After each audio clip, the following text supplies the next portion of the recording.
Great. All right, we're joined by the victorious United States Merchant Marine Academy, your 2026 Skyline Conference women's basketball champions. Coach, we'll start. Opening statement, thoughts on the game today? Well, back and forth game, and hats off to Manhattanville. They played a great game today. This is like, 1 and 2. It's kind of what we, obviously you never plan for anything. Today, look, there's mistakes that were made. Overall, amazing effort from these girls behind us today. Very proud of everything that they, we could have hung our heads and we didn't. We just kept playing next play, next play, next play. And I was really proud of kind of how everybody stepped up and whatever that needed to be, defensively, rebounding, etc. But overall, these are the only two that have had a chance to win a championship. I'm so happy for them, especially Seven, because she can get the opportunity to play, and she's injured, so I'm pumped for her because she would love to be playing. But I just can't say enough about the effort of these gals, and they did a great job today, and hats off to our staff. And then before I forget, I have to thank our amazing band and all the people that came to support us today. Yeah. I didn't say that the last time, and I want to thank our Admiral and everybody and all the support that we received because it was amazing during the game, so I appreciate it. This journey started for you guys last year in the conference championship, a hard-fought loss against Mount St. Mary. You were still able to get to the NCAA tournament, but obviously you had unfinished business in this conference. What was the mindset of this team all season long to accomplish what you guys came so close of achieving last year? Well, I'll let Hannah answer that one because you're in the locker room. Okay, yeah. The mindset this year is just focusing on what we can control, 100% effort every day. I think rebounds were a big part of why we won, and just feeding our posts because they can't miss. Seven, anything to add to that? We just knew the talent that we have in the locker room, so we just had to display that and show up every night, every game, play together, and I feel like that's what we did tonight. We never gave up, and that's how we got the dub. So.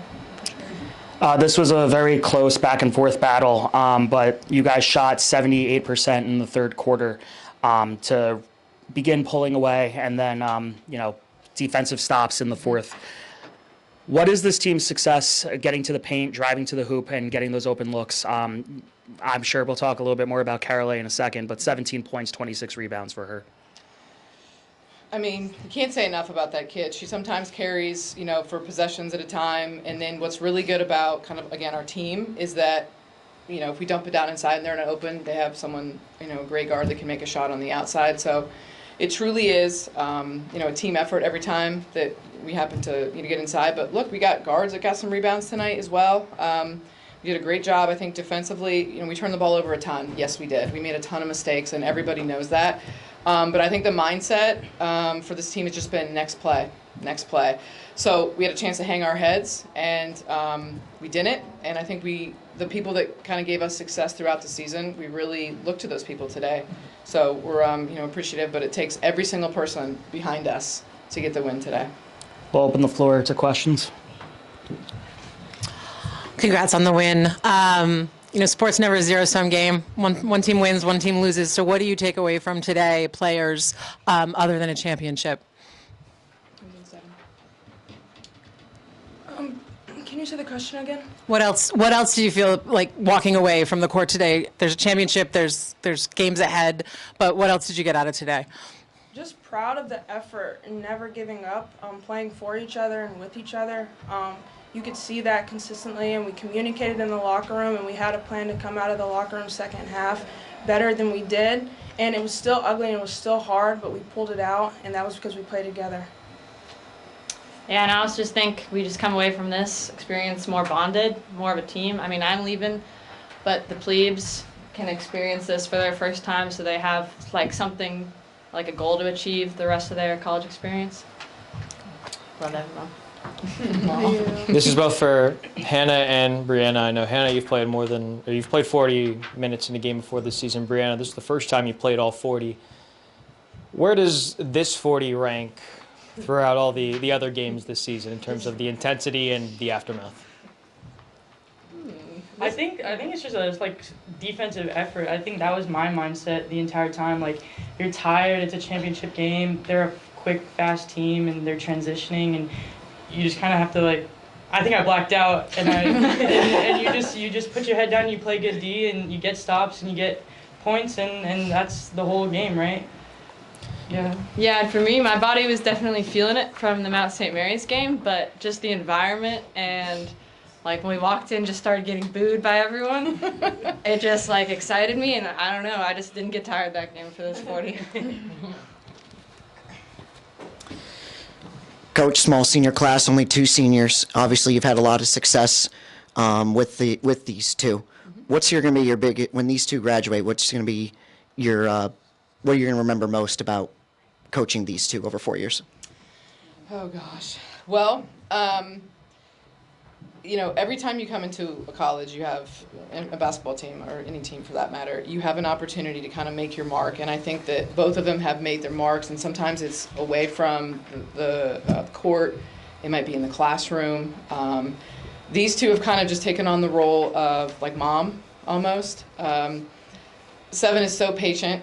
God bless you. And Hannah is a workhorse, and I would say both of them throughout have kind of just kept everybody together, and I would say that they're kind of the glue of our team, to be honest. And I hope that the underclassmen get a chance to see that's what a family should be. You're not always going to agree with each other or maybe even get along, but you keep everybody together, and they have risen above. There's a lot of stuff that happens at our college, day in and day out that a lot of people don't see, and we don't complain about it. We don't make excuses. And these two manage to handle things regimentally, and they handle things, on the basketball court as well. And they also handle things in the classroom, because our school is really, really hard. And I just give them a lot of props because they came. Seven comes to every practice and just watches our practice, and she's rolling her leg out. She doesn't have to do that. She can go hang out in the training room if she wants. Hannah's generally one of the first people that's up. She gets a ton of shots up. She's the most positive person I've ever met, who talks to herself, literally. If you ever want to mic up her, yikes. But it's all positive self-talk, but I hope that underclassmen get a chance to see what that's like. And this kid never has given up. And I said this to her, and I think I wrote this to you as well. I don't know a time that she didn't give 100% effort. So that is, I think, the legacy that they leave. And you guys got some big shoes to fill with these kiddies. And my last question, this can go for any of the 3 of you. Obviously, going to the NCAA tournament, this is a position you guys have been in before. How do you retool after the emotional high of today and refocus for what lies ahead in March Madness? Well, I think we've never won a game as a program. We've been there, this 4th time, 5th time, we've never won a game at the tournament. That's our goal. And I think that, we got to get back to practicing. We shouldn't have this many turnovers in a game, and I hope that whoever's scouting us watch this game. It's a great game to watch. But, look, they have finals next week, so we already kind of tried to plan ahead for that, but you're going to have to lock in, and I will give everybody in this room credit. When we say lock in, they will, which has been awesome. So I will give them credit for that. But I think it needs to be, we get stuff done in the classroom, and then we'll have our time in between the lines, and then it's going back to probably studying and getting ready for. They got to go out to sea soon after, but I think that's the goal, is just try to get some wins first weekend in the NCAA tournament. Why not? That's a first for our program. That'd be great. Thank you, Coach. Coach, you sidestepped 32 turnovers and 10 missed free throws. What level of mental toughness did it take to win this game on the road? Cece, what do you got? Wow, can you repeat that, please? You guys as a team turned the ball over 32 times, missed 10 free throws. What level of mental toughness did it take to win this game on the road? With the external conflict, the stance, just keeping our head on our shoulders and uplifting each other. I know we have finals this week, and I think that's going through all of our heads right now, probably. But just staying focused, staying consistent in practice. Like Coach said, this was a hard one to win, and we did stay consistent. We did uplift each other, but now we got to keep our head up high to the NCAA tournament, hopefully win the first game and make history. So, yeah.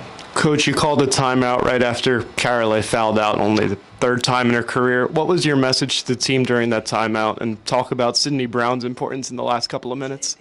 Well, Sydney Brown has been important for the last few games, because when this one went down, we had to kind of fill some holes. She had big plays. She had I could ladder off a couple of plays.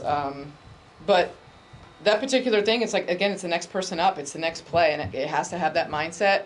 Carolee was still on the bench cheering for her teammates. So it has to be that way because that's how I think that we've found success. And Sydney just comes in and takes a deep breath, makes some great inbound passes, and got some stops on Dubrocki, which is fantastic. She did a great job defensively. We feel very comfortable with her, being out there. And I would say shout out to a lot of people on this team that have stepped up in little moments here and there.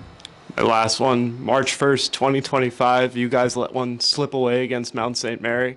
March 1st, 2026, you guys come back and win the championship. What does it mean for you in this program to rebound like that in just 1 year? What do you think?